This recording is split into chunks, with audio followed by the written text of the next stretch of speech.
Birthdays, anniversaries, weddings, whatever the occasion, it just got a little more personal with meaningful photo gifts from Shutterfly. Add a silly photo to a gold-rimmed mug for your bestie. Put your sweet puppy on a cozy fleece blanket for your teen. Gift your husband a desktop plaque featuring all the kids. Enjoy 40% off orders over $29 with code POD40 at Shutterfly.com and make something that means something. This episode is brought to you by Atlassian. Atlassian makes the team collaboration software that powers enterprise businesses around the world, including over 80% of the Fortune 500. With Atlassian's AI-powered software like Jira, Confluence, and Loom, you'll have more time to do the work that matters. In fact, Atlassian customers experience a 25% reduction in project duration per year. Unleash the potential of your team at Atlassian.com. Atlassian.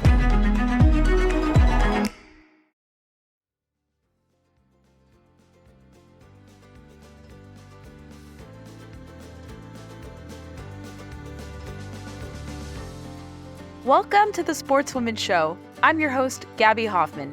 From gator hunting in the swamps of Florida to fly fishing in the cold water streams of the Mountain West, join us as we explore real human stories of women, from influencers to scientists to policymakers who are spending their lives in the outdoors. Let's begin.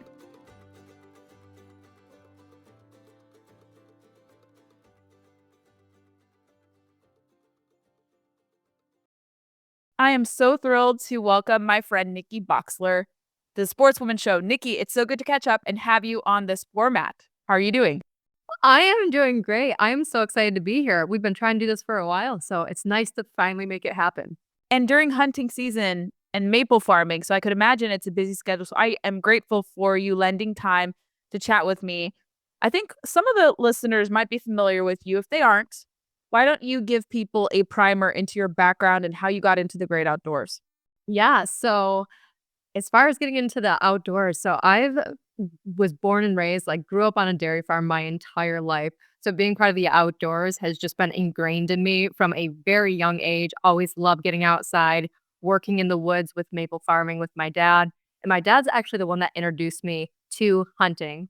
So he got me into hunting up in New York. We can't hunt till we're teenagers. So I started hunting when I was a teenager, but with him, I went on raccoon hunts, but obviously can't carry a gun until later on. But yeah, so started with raccoon hunting with him and then eventually turned into deer hunting. And what's cool about it is I started turkey hunting and he never turkey hunted before. So I got to introduce him to turkey hunting down the line. So yeah, just always grew up in the outdoors. My dad's the one that got me involved and I would never look back. I absolutely love it. You also are an avid angler. You love to go fishing for muskie and other types of fish. What drew you to that in particular too? Because those are very aggressive and also difficult fish to pursue. Yeah, so it's really funny because I was never into fishing until I met my husband. So I kind of got him into hunting because he was never into hunting. And then he got me and introduced me into fishing. And oddly enough, muskie is the only fish that he targets. And since I wasn't familiar with fishing, the first time he took me out, I wasn't expecting to catch anything because I related it to hunting where you get one deer the entire season and you are just so happy about that. So I started with muskie fishing and then finally caught my first muskie in October. This was probably, I don't know, it had to be about 12 years ago now that I caught my first muskie. But so he got me into that. And then we went out bass fishing probably about a year into our relationship. And that's when I realized that you can actually catch multiple fish in a day. I just always thought fishing was as hard as hunting because he introduced me to muskie fishing. So, and ever since then, my love for fishing has grown. But in the fall months and in the early spring, hunting just totally has my heart. Certainly. And I know New York has maybe a different hunting schedule than maybe the South or the Mid-Atlantic. But you are actually really blessed living off of the Great Lakes tributaries in your region of upstate New York. You have also steelhead fishing. I don't know if you've attempted that yet, but that is such a thrill. I've done it in Pennsylvania. I haven't done it in New York yet, but New York actually has a really great fishery for that. Yeah, so it's actually a world-class fishery. We have over, I'm going to get the number wrong, but it's over 20 different species of fish that you can fish for within a 2-hour drive of one direction or another. So we are very blessed with the fishing around here. You truly are, and I think people don't know that about New York. But in in your kind of development as an avid sportswoman, you probably have had to have some moment, whether it's in your hunting or fishing career, even from kind of the enthusiast side.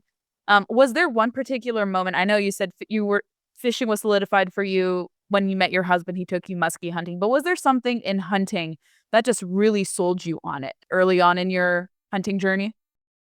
So for me, honestly, it was just the ability to bond with my dad that really got me into hunting because I truly value family more than anything, right? So my family is everything to me. And once I started showing interest, not only in hunting, but in the farming side. So he's the one that taught me how to drive tractors and worked on the farm, which is funny because I was actually the first granddaughter to ever drive a tractor, which is really funny. But my dad taught me that, and we kind of bonded on that. And then with hunting, as I got more into it, me and him just started bonding and getting even closer and closer.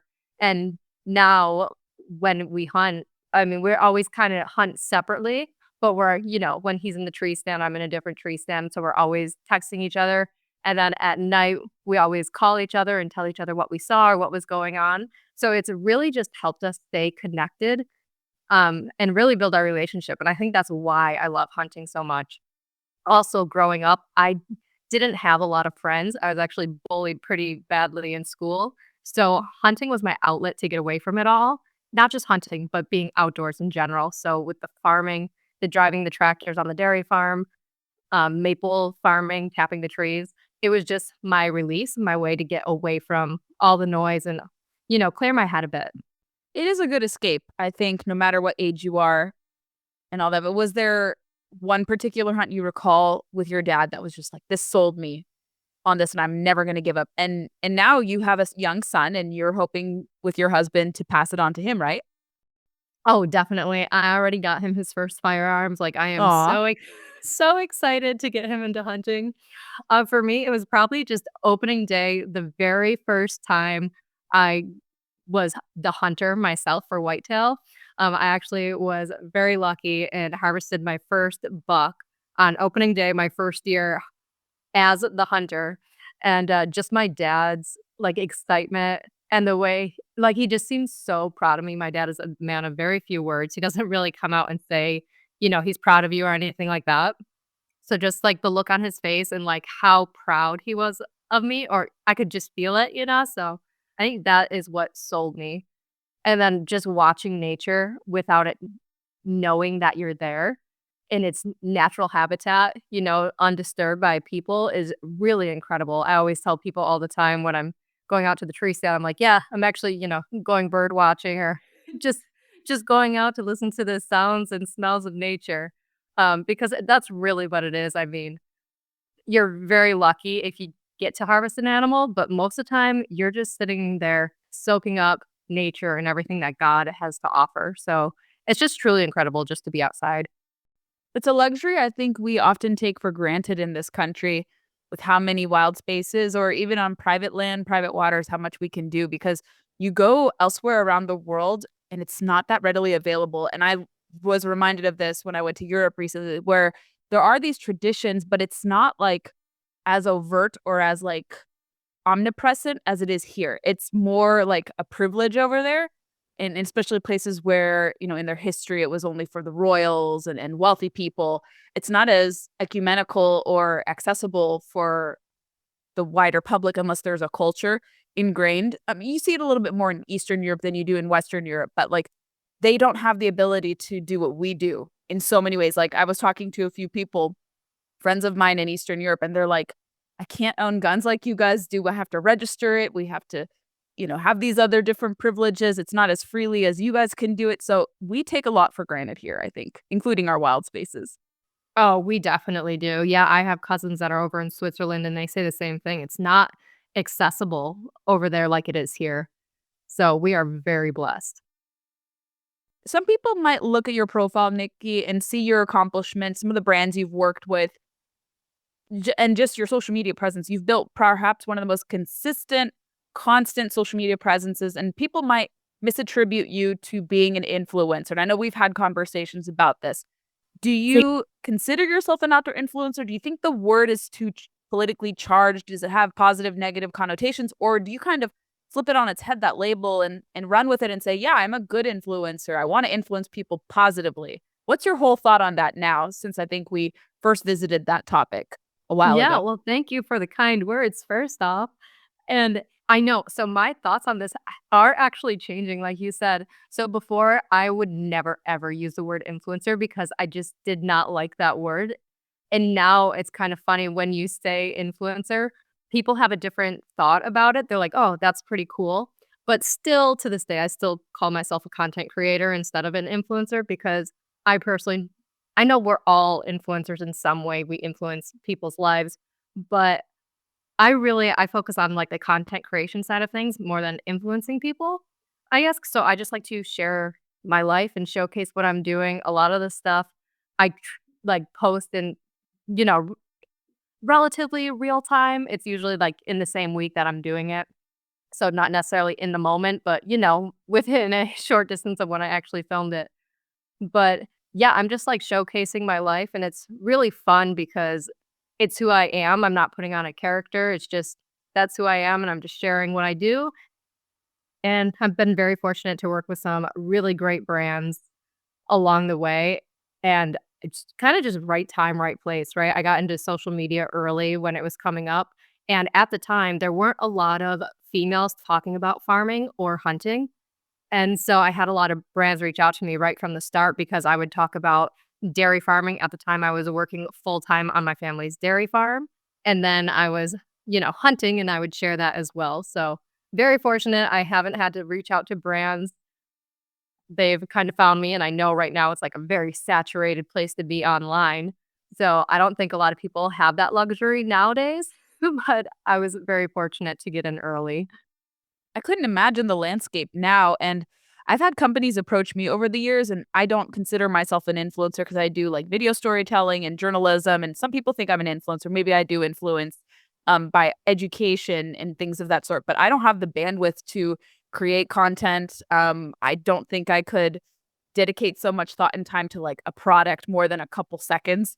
Not because I have a short attention span, but it's just not something I really would say place a lot of depth to. I can't do that. It's just not in my nature to do that. So I can be more so, focusing on complex topics or kind of what makes me excited and things of that sort. But I don't really like to be given product to say no to product. I know people are like, that's so counterintuitive. How could you say no to free product? I'm like, you actually don't want stuff to collect in your house, and if you don't want to promise a company that you're going to say something positive, even if it turns out that you don't like the product, or maybe the product doesn't sit well with you, or maybe the brand was weird, or the company thought you had all X number of followers, and then they realize like social media is so weird these days where you may not get as many impressions, the algorithm always changes, and then they're disappointed that even if you had X amount of followers that seemed good to them, you didn't get them the ROI. So I've always kind of steered away from that myself just because that's not what I'm used to doing. But I think you've run with the influencer model itself, but you've even, I would say, even gone beyond like product promotion and showcasing how you incorporate different products you like across the outdoors, farming, etc., into your daily life. But you've also educated people. I loved one of your videos, and social media censored it, which was so silly. You were talking about actually the environmental benefit to having cows. And I think Instagram, after it did really well, took it off because they're like, she's putting out whatever information. And I think you reposted it and maybe they didn't target it as much. But I love that you also weigh into that, like educating people, which will kind of steer into our next topic about how you also juggle being a farmer and working on a dairy farm and the facets of that. But I think a lot of people misconstrue that farmers have some sort of detrimental impact to the environment. But what I see happening, and it's positive, a positive development, is that more and more people are accepting the fact that farmers are conservationists, much like hunters are. And you help bridge the gap, I think, through social media, showcasing what you do, the environmental processes that go into maintaining livestock on the dairy farm. Even with your maple farming endeavors, you showcase that you're not despoiling the environment, you're keeping everything in check, making sure you don't have runoff, that you're, using water resources well, and same in the farming operation. So what type of overlap do you think there is between the outdoor industry and farming? And I think both interests are equally attacked by the same crazy people who don't like hunting and who don't like farming. But do you think those two interests could also work together more, and maybe you could help bridge that gap that sometimes exists? Oh yeah, so I firmly believe that farming and a love for the outdoors, conservation are so intertwined. They work together. And people, I think it's just the big mainstream media that really gives a negative connotation to that. Most people, when you talk to them face to face, they they don't see cows as having a negative impact. I mean, I honestly don't think I've ever met someone face to face that says that. Granted, I hang out with a lot of outdoorsmen and farmers, and I'm not really in big cities, so maybe it's different there. But I think a lot of people do have common sense, and I think the mainstream media really listens to the squeaky wheel. You know, squeaky wheel gets the grease. So those are the stories they run with because they're clickbaity and, they get you charged emotionally to, believe one way or the other. But I mean, if you think back, there used to be millions of bison roaming North America, right? And that was when the land was the richest, our soil was the best. And why do you think that is? They're eating, you know, wherever wherever they roam, they're leaving behind great nutrients for the soil where things can actually grow again. So, and they're, going up mountains, hills, they're roaming everywhere and being able to transport these nutrients to places that otherwise would not get those nutrients. So they really do go hand in hand. And I just think people are so far removed from farming that they don't realize where the food is actually coming from and the work that goes in to make all this food for everyone. So I can't remember the exact stat, but I believe it's like most people are, I want to say like 2 to 3 generations removed from their ancestors. And like, so their great great grandparents were farmers and they're just removed from that. So they don't see it every day and they don't understand where their food is actually coming from. And it's funny that you say that because so I made a post recently on my new page that I just created called the Maple Farmer, and it talks about maple syrup. And I was talking about maple syrup and showing some of the work that goes into it. And one of the comments I got was, "Well, why don't you just buy it at the grocery store?" And to which I responded, "How do you think it gets into the grocery store?" But it's kind of mind blowing how people don't see that their food. I guess I don't understand where they think their food comes from. So I think we really need to bring that back and bring that around so people do know and do realize where their food is coming from. And it's just like a lot of people that, they don't want to eat meat, which is fine. That's, their choice. I love meat. But they don't want to eat meat, but these animals are getting killed one way or another. And instead of using the leather to make products that you can sell and actually utilizing the entire animal, you have millions of pounds of leather that are just being tossed aside and not being utilized because of people don't want real leather. They want that fake leather, which is, plastic, which is terrible for the environment, but you already have a byproduct. And instead of utilizing it, you're just tossing it away, which is really a shame that, we're allowing that to happen.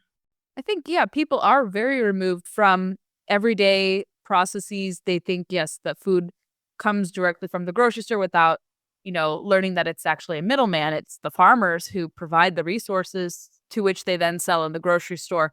And we won't get into the whole thing about, the monopoly of meat. And it's a very interesting thing that we have going on in this country, and a kind of a interesting discussion about how should meat be obtained, not monopolize it, of that sort. It should be more organic and grass-fed and all that. So there's a whole conversation to be had about, beef and also, wild sourced meat too. I mean, we've talked here on the program, obviously, and we've observed outside of, the internet that more and more people are looking to source their food organically, whether it's through the water, through the field, things of that sort.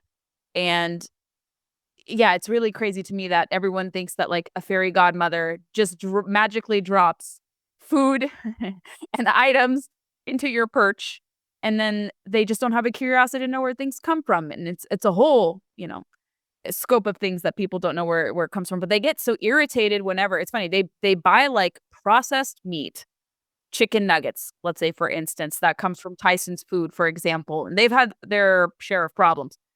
Just putting that out there, which is interesting. So they'll eat kind of questionably processed packaged meat, produced for mass scale production. But then they get very angry when someone harvests a deer or a dove. I had a lady go apoplectic on me for getting a dove recently. I was like, "Oh my gosh, this is so crazy."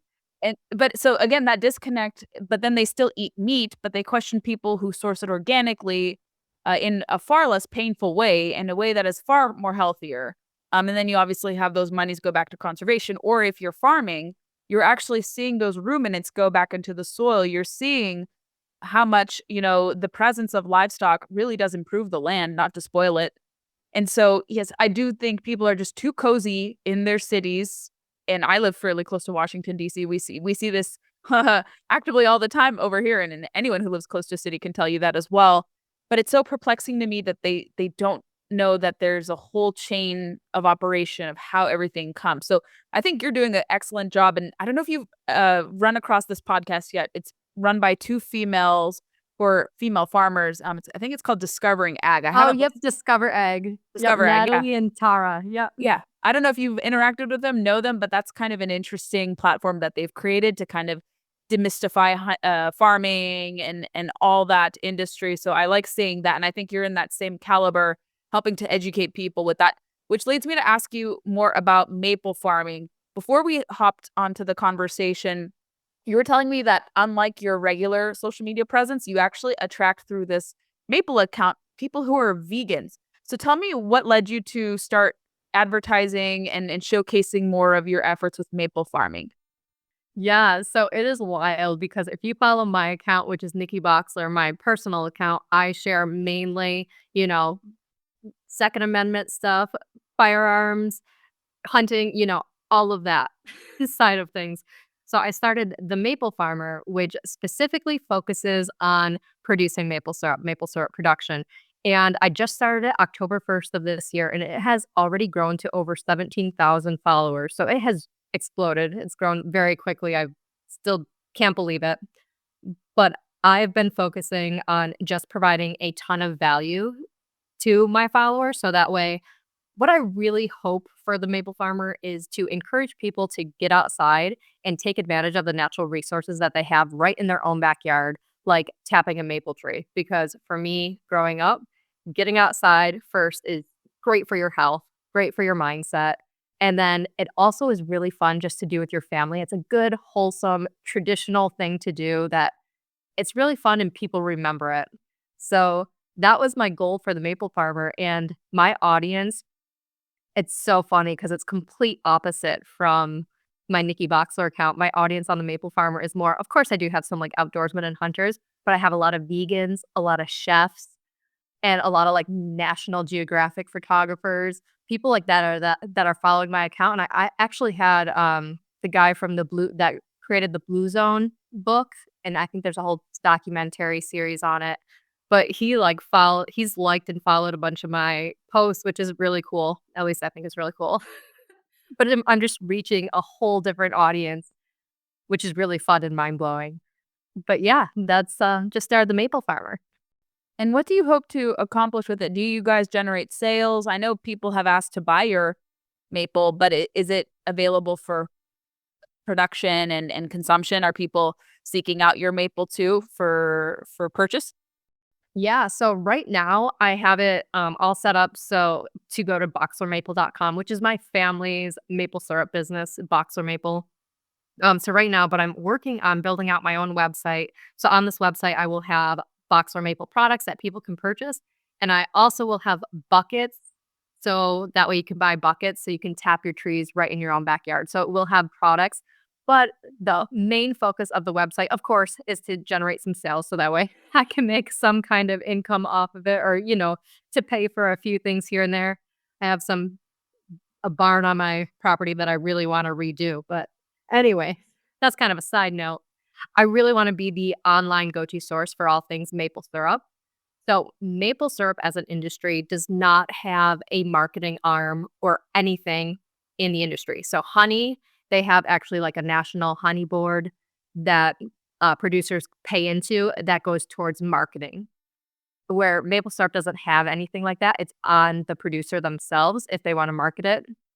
So I'm hoping that this will kind of be like like a jumping off board or to help just gain awareness for people to be more aware of what maple syrup is. Because a lot of people, they buy the, fake corn syrup that they think is maple Ugh. syrup, which, branding is very, very tricky reading those labels in the grocery store.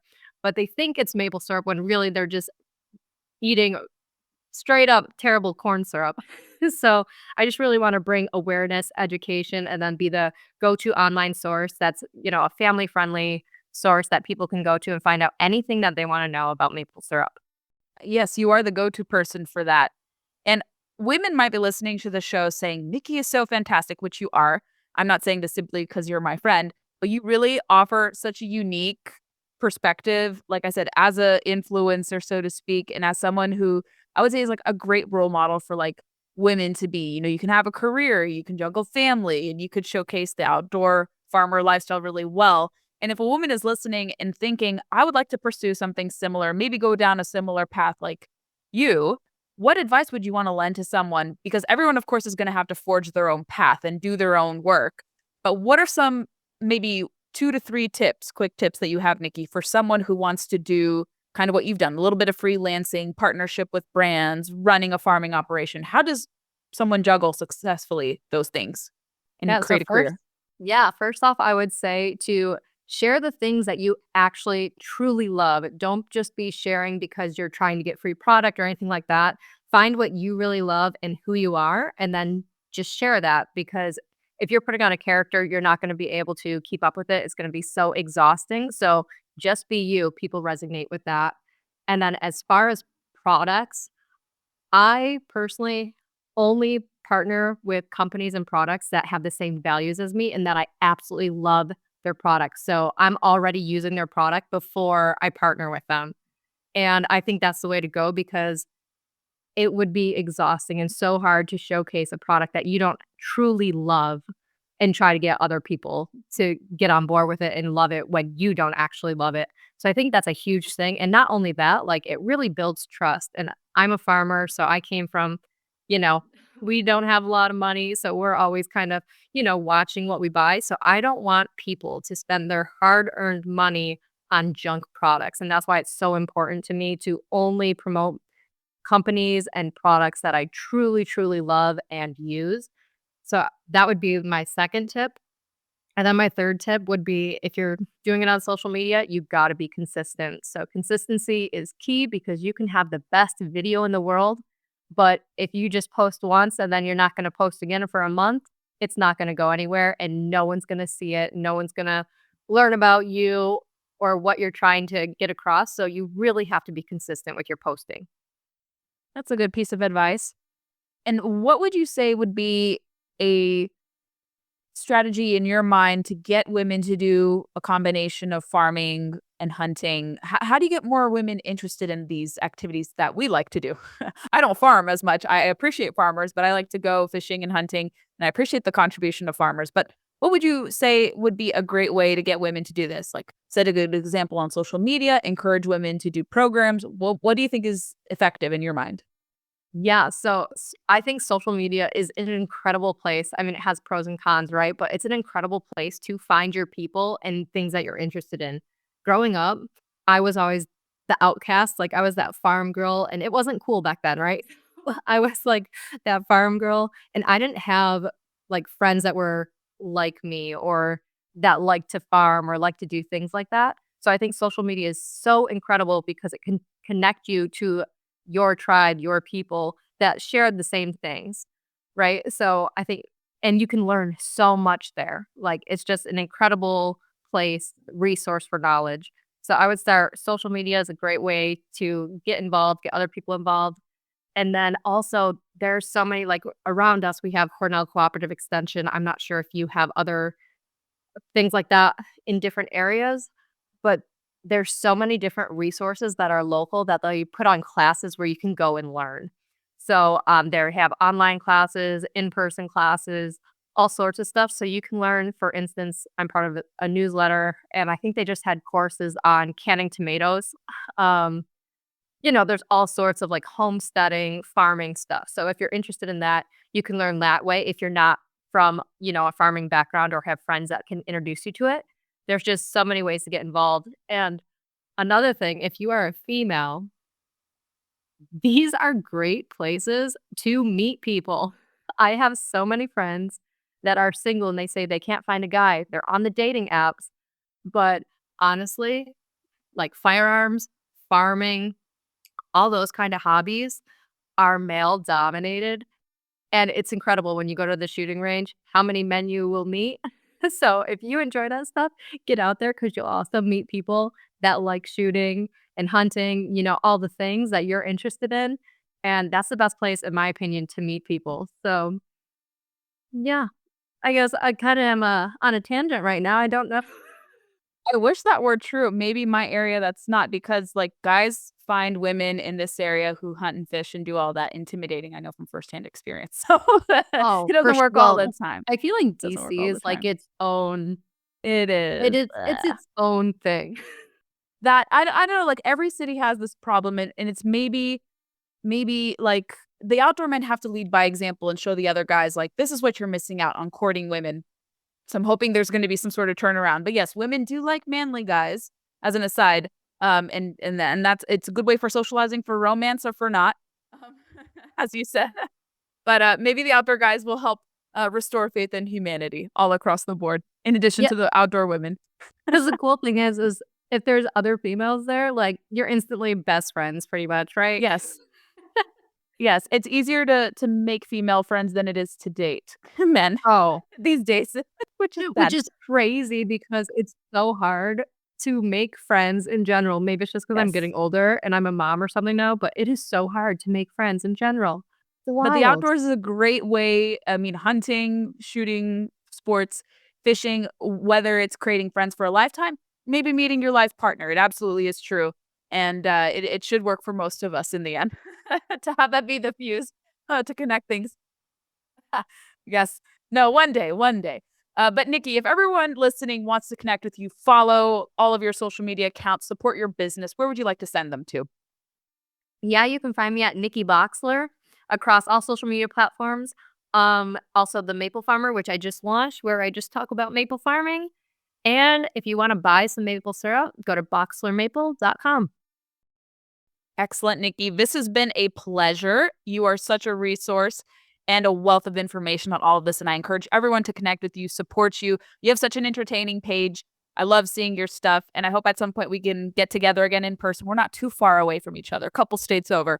But I hope in 2025 we'll be able to do some more outdoor adventures together. I wish you a great hunting and fishing season. And anytime you want to revisit with us here on the show, let us know. But it's a pleasure. Thank you so much for coming on the Sportswoman Show. Yeah, thank you so much for having me. Thank you for joining us on this episode of the Sportswoman Show. Your support is so crucial. Take a moment right now if you can and help us out by hitting the subscribe button on your podcatcher of choice, leaving a review, sharing with your friends, and engaging with us on social media. We also need guest ideas. If you have a suggestion on a strong outdoor woman we need to talk to, shoot our producer an email at cody@troutstreamstudios.com.